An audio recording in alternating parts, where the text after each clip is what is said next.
안녕하세요. 오직 생명의 말씀을 통해서 순종의 지혜를 얻는 여러분 되시기를 소망합니다. 쉽고도 정확하게 알차고 재미있게 하나님의 말씀을 가슴 깊이 새기는 시간, 소문난 성경교실의 이성훈 목사입니다.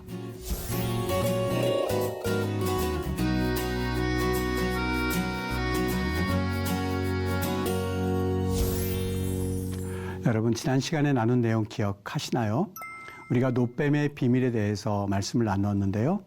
그래서 노뱀이 예수님을 가리킵니다 하는 이야기였습니다.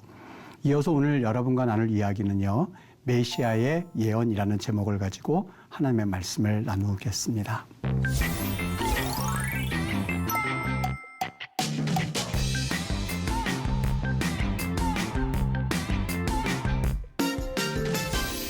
오늘도 메시아 예언에 대해서 말씀하고 있는 장면을 우리가 보게 되는데요. 22장서부터 24장의 사건입니다. 여러분들이 너무 잘 알고 있는 말씀이고, 그리고 당나귀가 입을 열어서 선지자를 야단쳤던 사건은 마치 우리가 동화에서나 볼 수 있을 법한 이야기가 오늘 성경에서 우리에게 메시지를 던져주고 있는데, 이런 전체적인 이야기에 가리키는 방향, 성경을 가리킬 때 제가 뭐라고 그랬죠? 만약에 이 성경을 몸으로 표현하라고 한다면 이렇게 표현할 거예요. 그냥 이렇게 있는 것도 아니고 열중샷 있는 것도 아니고 이렇게 있는 것도 아니고 이렇게 표현하고 있어요. 그렇다고 해서 손가락을 보시면 안 돼요. 손가락이 아닌 손가락이 가리키는 방향을 보셔야 되는데, 그 손가락을 가리키는 방향을 쭉 가리켜서 보면 예수 그리스도라고 하는 분명한 메시지를 우리에게 주고 있다고 하는 것이죠. 오늘 그 이야기를 한번 같이 나눠보도록 할게요. 이 장소는 어디냐면요, 현재 모압 평지에서 이 일이 있었던 것을 볼 수 있습니다. 모압 평지 그러면 좀 생소하신 분들이 있을 텐데요. 이렇게 이게 지중해고요. 그리고 여기가 요단강이죠. 이거는요, 요단강. 이거는 갈릴리 바다. 갈릴리 바다. 요거는 야마멜라흐라고 그래서요. 얌하멜라흐. 이렇게 해서 멜라흐 그러면 소금이란 뜻이고요. 얌은 바다란 뜻이에요. 그래서 소금바다. 지금도 이 사해 가서 보면요, 몸이 둥둥 뜨죠. 그래서 지금 사해인데요. 여기가 이제 제레드 강이고요. 요 밑에는 에돔 지역이죠. 그 다음에 여기가 야복강이 있는데, 요 경계선이에요. 에돔이고, 암몬, 모압 이렇게 돼 있는데요. 지금 모압 평지는 어디를 말하냐면, 요 지역은 요르단 지역이어서 여기 모압 평지라고 말할 수 있어요. 요 전체가 다 모압 평지에서 우리가 지금 말하고 있는 기르가스 산이라고 돼 있죠. 기르가스 산, 어떻게 보면 산맥과 같은 곳인데, 기르가스 산이 있고 느보산에서부터 여기 좀 그 위치가 너무 올라가 있는데요. 여기에서부터 약속의 땅을 바라보면 거기 이제 요단 평지가 다 보이고, 여리고가 보이고, 그다음에 예루살렘으로 이어지고, 지금 요바가 있고 지금 지중해가 있죠. 이렇게 지금 되어 있고, 위로 이렇게 돼서 여기는 이 구원지대입니다. 800m 구원지대인데, 바로 요단 지역에서 있었던 사건을 우리에게 말씀해주고 있어요. 모압 평지에서 모압 평지에 있었던 사건을 우리에게 말씀해주고 있는데, 이 모압 평지에서는 어떤 일이 있었을까? 두 번째 인구조사가 있었습니다. 이제 약속의 땅의 첫 번째 인구조사는 1장에 있었죠. 두 번째 인구조사는 26장에 있는데, 이 이야기는 다음 시간에 우리 이야기 나누도록 할게요. 두 번째 인구조사가 있었고, 모세의 마지막 설교를 했던 부분이 바로 이 모압 평지에서 누구에게? 제2세대에게 했었던 말씀이었었죠. 그 다음에 여호와께서 이스라엘과 언약을 세웠던 사건도 있었고, 모세가 죽음에 이르게 하는 느보산이 바로 여기에 있죠. 그래서 이 세 가지 사건, 네 가지 사건이 모두 모압 평지에서 있었던 사건이었다. 그런데 여기 어떤 일이 있었냐면, 모압 왕 발락이라고 하는 사람이, 모압 왕 발락이요, 이스라엘 사람이 지금 돌아서 이 모압 평지에 돌아왔는데, 여기 온 이스라엘 민족에 대해서 이 모압 왕이 사실 너무 두려움을 느끼게 되었던 거예요. 왜요? 자신이 쫓겨나왔었던 그 아모리 족속의 그 땅을 점령하고 들어오는 그 이스라엘 백성들을 보면서 우리보다 힘이 센 민족이라고 생각했고, 그리고 자신들을 물리쳤던 아모리 족속을 저렇게 물리친 민족이라면 우리 모압 족속 같은 경우는 이거는 뭐 상대도 안 되겠구나 하는 생각을 가지고 그들을 두려워했었던 것은 당연하죠. 그런데 그들과 싸울 용기는 나지 않고 그래서 한 꾀를 냈습니다. 그 꾀라고 하는 것은 메소포타미아에 살고 있는 이 발람이라고 하는 이 거짓 선지자 혹은 점술가라고 일컬을 수 있는 이 사람을 불러서 이스라엘을 저주하게 하자 하는 것이 그의 꾀였습니다. 그래서 그를 불러서 저주하게 하는데 사람을 보냈더니 이 발람이라는 사람이 하나님께서 가지 말라라는 이야기를 하고서는 안 옵니다. 두 번째 보냈을 때에 그때서야 비로소 강권하니 그가 오게 되는 것을 우리가 성경에서 보게 되는데 그 이야기입니다. 그래서 이스라엘 백성을 저주하려고 그 앞에 섰습니다만 저주 대신 축복을 하게 되었고 가는 과정 가운데에 천군 천사가 막는 그 광경을 이 당나귀는 직접 보게 되죠. 그런데 영적인 눈이 가려져 있는 이 발람은 그걸 보질 못합니다. 그래서 가다가 이 나귀가 안 가고 멈추고 있는 이 모습 몇 번에 걸쳐서 이것을 경험하고 나서는 발람이 이 당나귀를 매질을 하려고 했더니 당나귀가 입을 열어서 왜 나를 매질하려고 하느냐라고 했었던 그 과정이 다 여기 발람과 발락의 이야기에 담겨져 있는 이야기입니다. 그 내용이니까 여러분 우리가 시간 관계상 얼른 하고 넘어갈 테니 한번 보고 넘어가시죠. 발락은 왜 이스라엘을 저주했을까? 이 아모리인에게 행했었던 일들을 그가 봤고 아모리족이 시온을 물리쳤다고 하는 것을 이야기 듣고는 왜요? 모압 족속은 이 시온에게 의하여서 그래서 그 지역을 빼앗기고 밑으로 내려왔거든요. 그랬더니 이 시온이라고 하는 민족을 물리친 이스라엘에 대해서 너무 두려워했고 그 다음에 이스라엘 수가 너무나 많았기 때문입니다.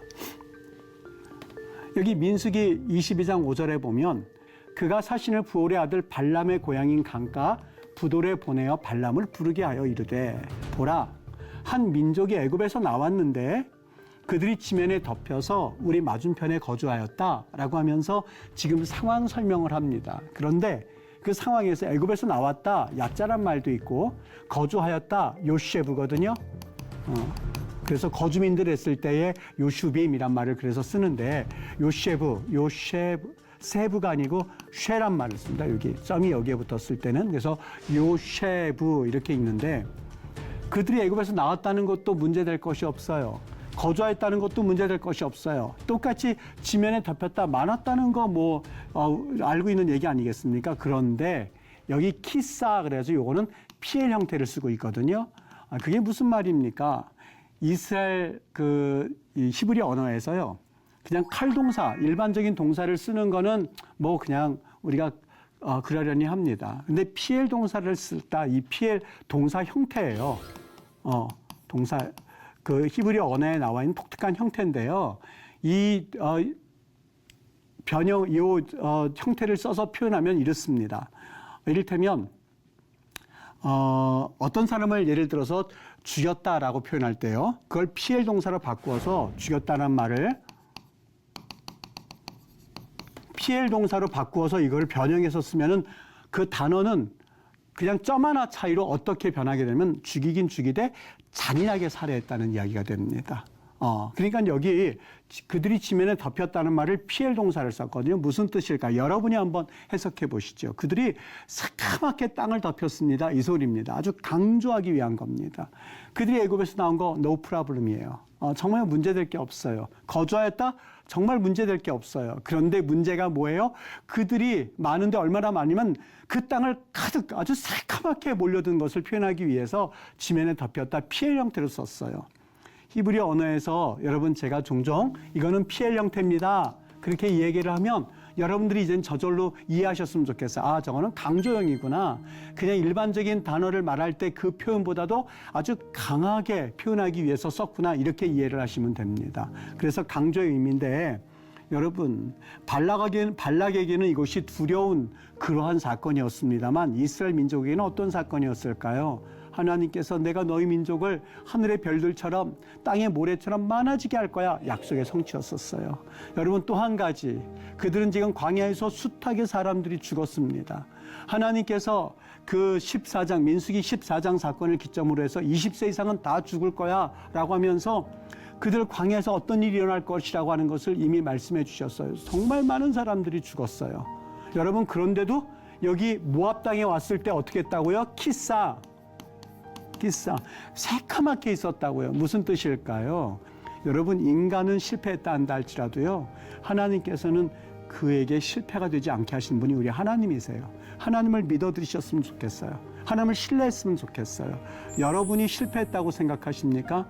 여러분은 실패했다고 생각하고 나는 이제 이번 생에는 망가졌다고 생각합니까? 그런데 예수님 안에서 그분은 이스라엘 백성들도 그렇게 생각했을지 몰라요. 우리는 여기 이번 생에는 망했어 라고 할 때에 하나님께서는 실패를 실패가 되지 않게 하시는 분이 우리 하나님이세요. 지난 시간에 배웠잖아요. 하나님은 어떤 하나님이라고요?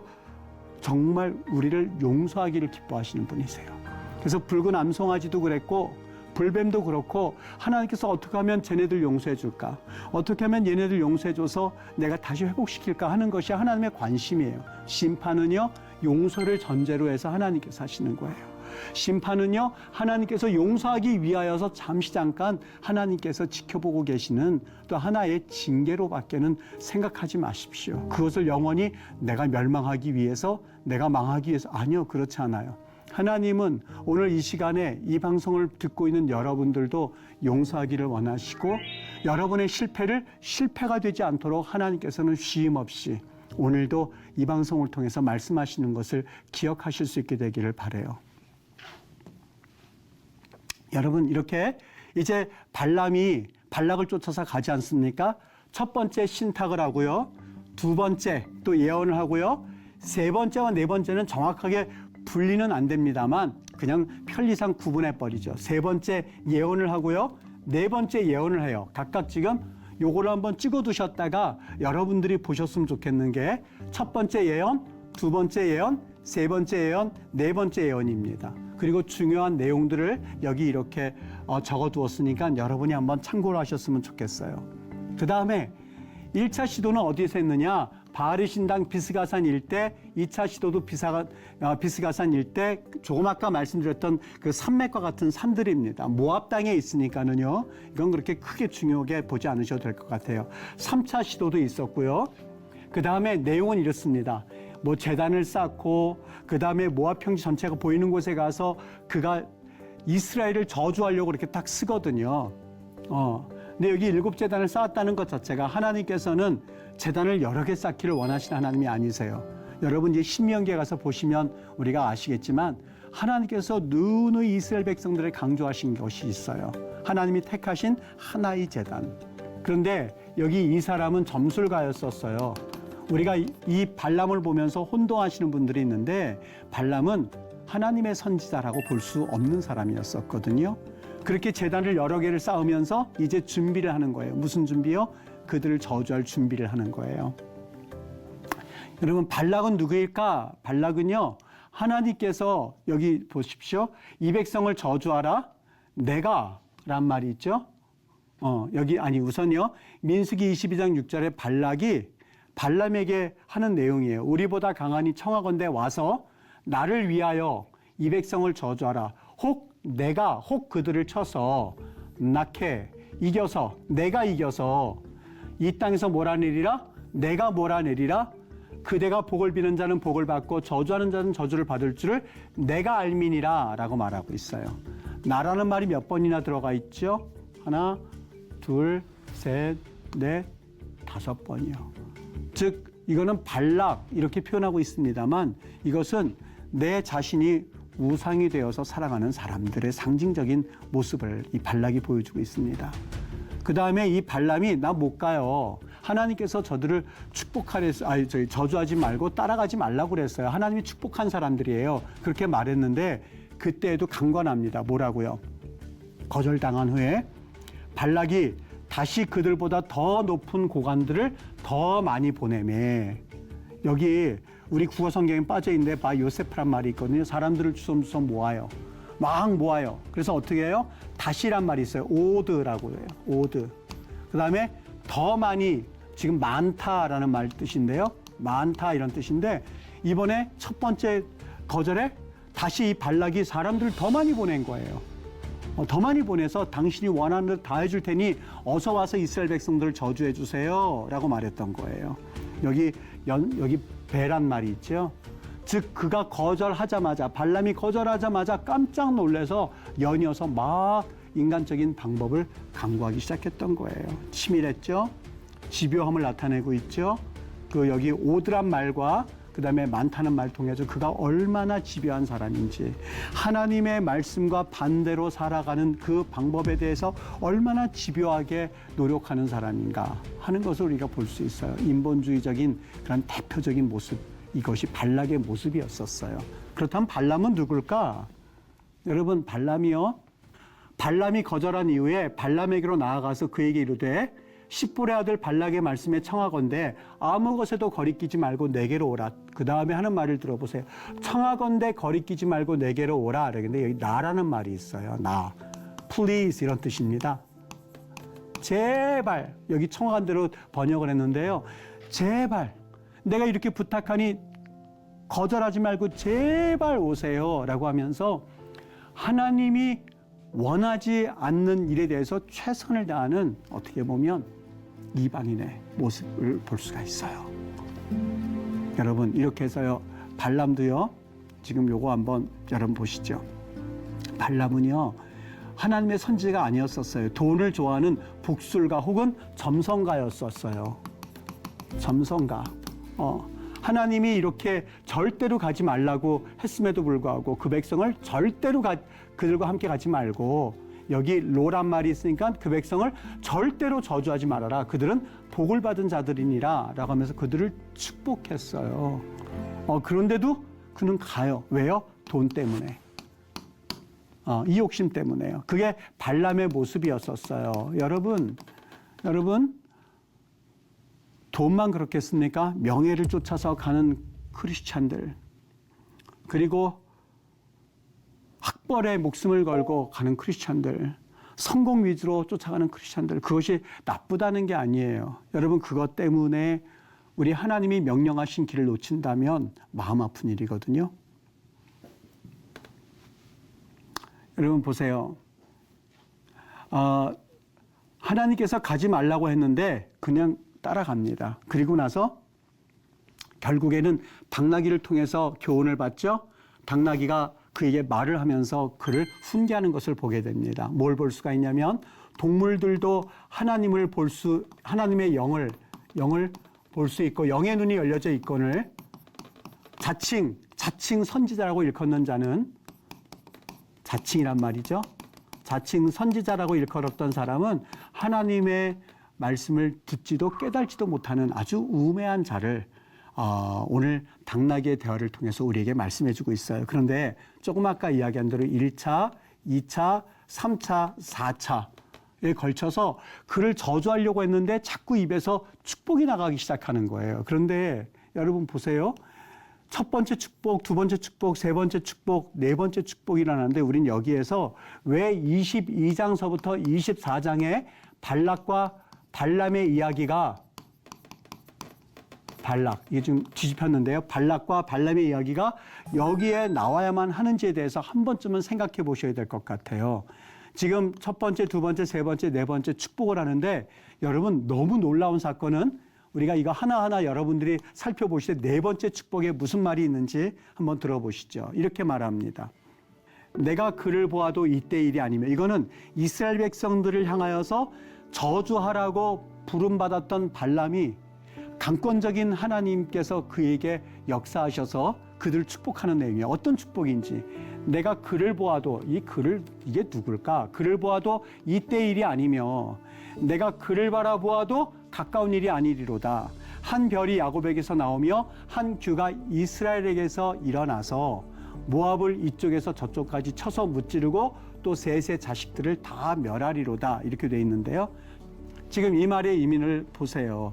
여러분, 이건 발람에게서 나온 이야기거든요. 우리 다시 한번 생각해 볼까요? 요한복음 5장 39절.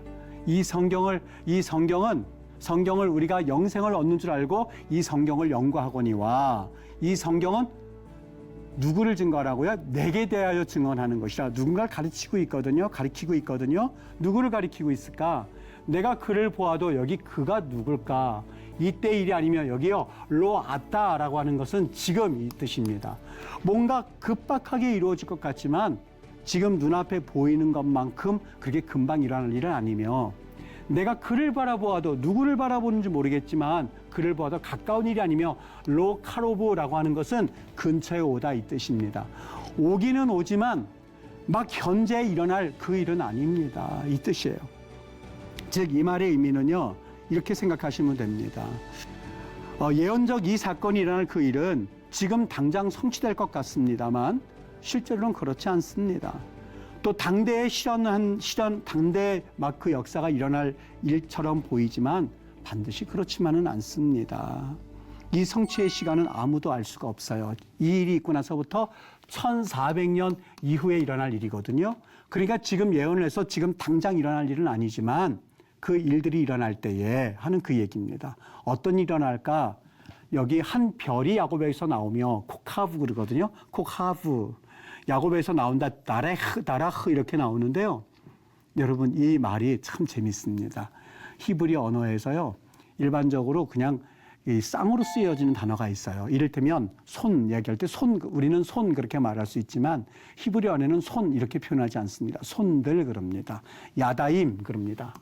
항상 복수형이에요. 왜요?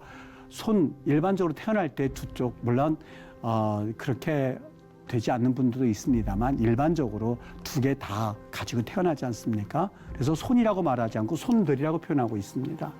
그 다음에 발 그릴 때 발 하나 쓰지 않고 라임에서 복수 레글라임 복수형을 씁니다. 항상 두 개씩 짝을 이루어서 쓰고 있거든요.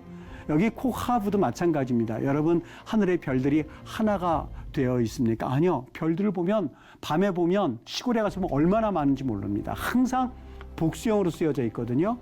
그런데 여기에서 한 별 하나만 말하고 있어요. 무언가 이 한 별을 말할 때 이것은 왕을 가리킬 때 이 단어를 종종 성경에선 쓰곤 합니다. 야고보에게서 나온다라고 하는데 나라흐라고 하는 것은 이 행진하다 이런 뜻입니다. 군사를 데리고 지나가는 왕이요. 당당하게 걷는 모습이 다라흐라고 돼 있고 여기 한 규라고 하는 것은요. 이 지팡이 같은 것을 의미합니다.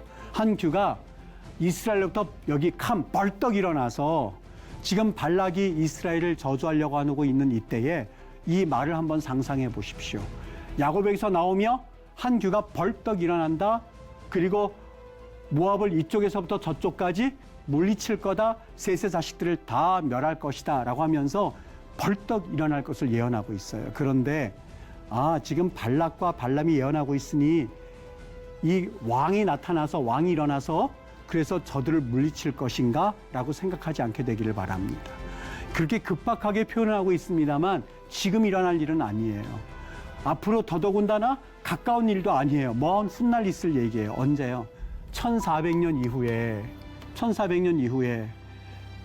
유다의 한 작은 땅 베들레헴에서 하나님께서 그 민족을 향해서 베푸실 놀라운 구원자 되신 메시아를 이렇게 발람은 예언함으로써 어떤 축복의 말씀으로써 보여주고 있는 것이죠. 여러분 왜 이 이야기가 굳이 민수기 바로 이 장에 들어가 있는 것일까? 여러분 이스라엘 백성들은 지금 너무너무 기가 막힌 상황에 처해 있습니다. 발락이라고 하는 그 왕이 발람을 데려다가 멸망시키려고 하는 그러한 아주 그들에게 절체절명의 위기의 순간에 그들은 지금 서 있는 것이죠. 어떻게 보면 우리 인생이 그렇지 않습니까? 여러분들의 인생은 여러분의 삶은 어떻습니까? 너무 힘들고 너무 어렵고 기가 막히고 그리고 좌절할 수밖에 없는 그런 상황 가운데서 하나님께서 발람이라는 입을 통해서 비록 점수를 가지만 그 입을 통해서 이 메시아에 관한 그 왕에 대한 예언을 해주셨는데 그 일은 언제 이루어져요? 1400년 이후에 유다 자그마한 땅 바로 베들레헴에서 이 땅에 오실 메시아를 이런 식으로 표현해서 그들에게 다시 한번 소망을 주고 새 희망을 주었던 것처럼 여러분 진정 여러분 가운데 있는 그런 실망과 좌절과 낭망은 하나님께서 회복하시기를 원하시고 또는 하나님이 여러분들 다시 한번 이렇게 세워서 하나님의 자녀들로서 반듯하게 세워주시기 위한 하나님의 마음이 담겨져 있는 것을 우리는 성경을 통해서 보셔야 할 겁니다. 하나님의 말씀은 살아계시죠. 그래서 오늘 이 방송을 애청하는 여러분들에게도 그 놀라운 역사가 나타나서 우리 하나님이 여러분을 치유하시고 가정을 치유하셔서 정말 놀라운 기적과 같은 일들이 여러분을 통해서 일어날 수 있게 되기를 주님 이름으로 축복합니다. 오늘 여기 메시아 예언, 이것은 지금으로부터 3,500년 전에 있었던 사건이 아니라 오늘 이 방송을 듣는 여러분에게 주시는 언약의 말씀이었었고 그 언약의 말씀이 2000년 전에 성취가 되었고 오늘도 어제나 동일하게 역사하시는 그 하나님을 통하여서 그 성령님의 역사를 통해서 여러분이 경험하셔야 할 분명한 하나님의 역사적 사명을 가지고 있음을 분명히 기억하시고 오늘도 믿음으로 승리하실 수 있게 되기를 주님의 이름으로 축복합니다.